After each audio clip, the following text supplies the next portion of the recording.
What's going on, guys? Snake Guys here, playing some more Dark Souls 2, and today I'm going to show you how to beat the Rotten.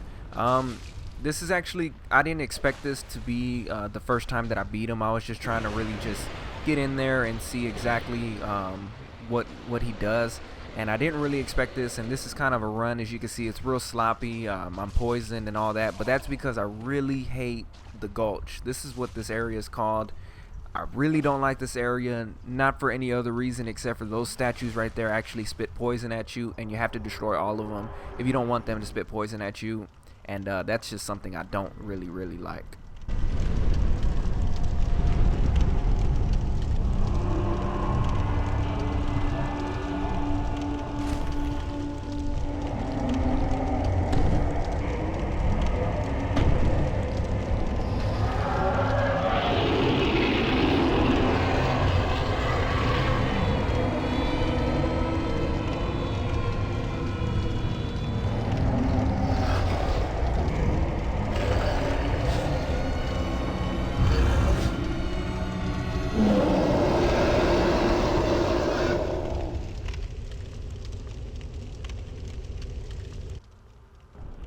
Okay, so there's not really a whole lot to this fight. All you have to really do is just make sure that you dodge his cleaver attacks, but you can actually chop off his arms, and that's pretty useful if you definitely don't want him to attack. If you chop off his left arm, it has a 100% probability to drop a Pharros' Lockstone, which I actually do later on in this fight, and it's pretty easy. What I did was pretty much stay off of lock on. There's really no point in keeping him locked on because it's a lot easier to move around freely and to dodge his attacks. And as far as his attacks go, they're all pretty predictable. They all take a pretty decent amount of time to recover from.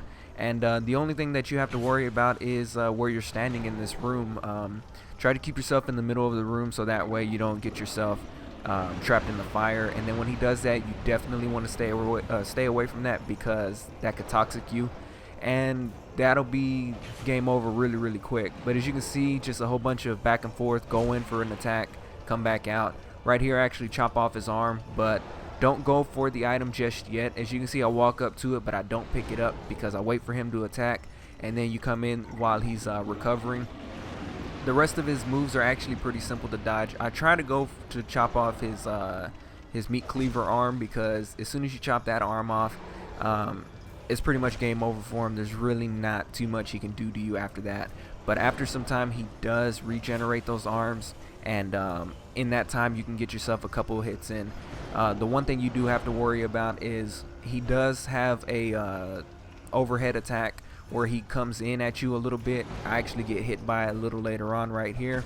Actually, I don't know if it's right here, but as you can see, he tried to go for an attack with his left arm, and I didn't even really have to roll dodge it. I don't know why I did, but he also regenerates his arm as well, so that's something you have to be careful of.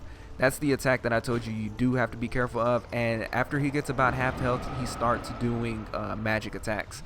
They're pretty dangerous, but all in all pretty easy to dodge and pretty easy to predict as well. He really favors that that swing that he does, and that's perfect because you don't even really have to dodge. You can walk away from it.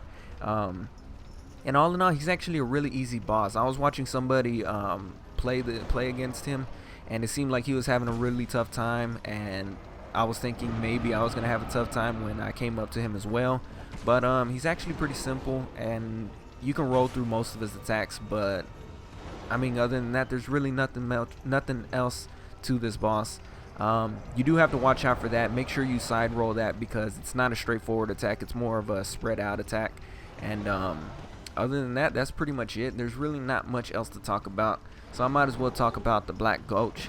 I just don't like that area. As you can see, the run was really sloppy, and that's just because I just really didn't care no more. I just wanted to get through with the area, and like I said, I didn't expect to beat him, and I did, so that was actually kind of cool because now I can get out of this area.